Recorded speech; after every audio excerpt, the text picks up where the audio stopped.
Please press like if you'd like to see my channel grow. Your support makes all the difference. What animal can see almost 360 degrees, smells odors up to 6 miles away, and farts so much we're all going to die from their farts? That's right, cows. Or to be precise, cattle. Currently, there are just under 1 billion cattle on the planet, bred for quarter pounders with cheese, double quarter pounders, celebrity milk mustaches, and for my personal favorite, easy cheese. And the total number of cattle on Earth is predicted to rise over the next decades.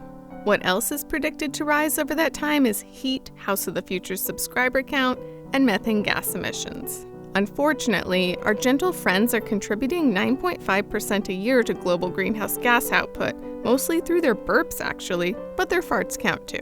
In fact, one cow can produce up to 200 kilograms of methane a year, which is basically the size of a grizzly bear if a mass of one cow's yearly burps and farts formed into an incredibly weird, stinky grizzly bear.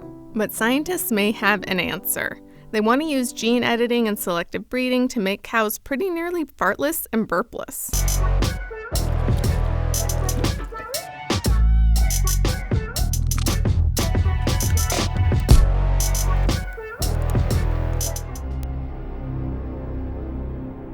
That sinister music is supposed to alert you that we're talking about one of the most evil things on the planet, GMOs.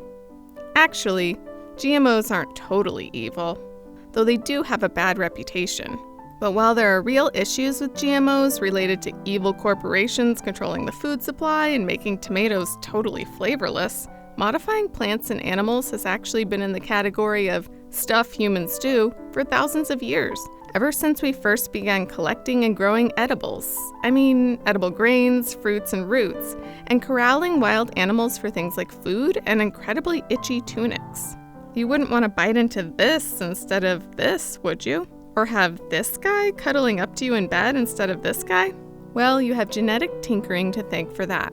The success our ancestors had in creating today's smorgasbord of domesticated plants and animals is even more remarkable when you think about how those same ancestors had a near complete lack of understanding of where new genetic traits come from or how they pass along from one generation to the next. Instead of understanding that every trait they favored arose through one or more random alterations called mutations to a species' genetic code, passed on from the parents to their offspring in the form of DNA, they just kind of looked at the animals or the plants around them, made this face, and then they made guesses. Intelligent guesses, but guesses nonetheless. Basically, they bred, fed, and cultivated the animals with the fattest haunches for eating, the animals with the cutest temperaments for belly rubbing and ear scratching, and the highest yields of grain for kneading. However, the long-term consequences of the early human breeding program was a whole host of genetic alterations they didn't intend or select for. Sorry, buddy. If you compare today's cattle to the aurochs from which they were derived, not those aurochs. Yeah, they have the same name, but well, one is from a TV show with dragons.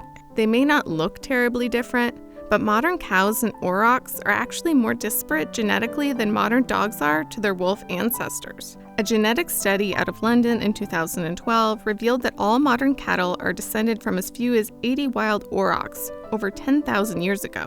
For nerds in lab coats, that's a bigger discovery than when they found out that 1 in 200 of us humans are related to the very productive and sexy Genghis Khan. Though we can't know exactly how it all went down way back in the torchlight times, we can imagine a herd of 80 pissed-off aurochs held captive by some very ambitious people. From this group of 80, the babies that were the friendliest and the smallest and oh, look at that guy, were selected for breeding generation after generation until cows eventually became the harmless producers of true moo chocolate milk we know today. Now, you might be saying, wait a minute, I thought genetic modification was like injecting a gene from a peach into a strawberry, all while using CRISPR, which sounds like a microwave but definitely hasn't been used by scientists to modify the genes of Hot Pockets. So what are GMOs?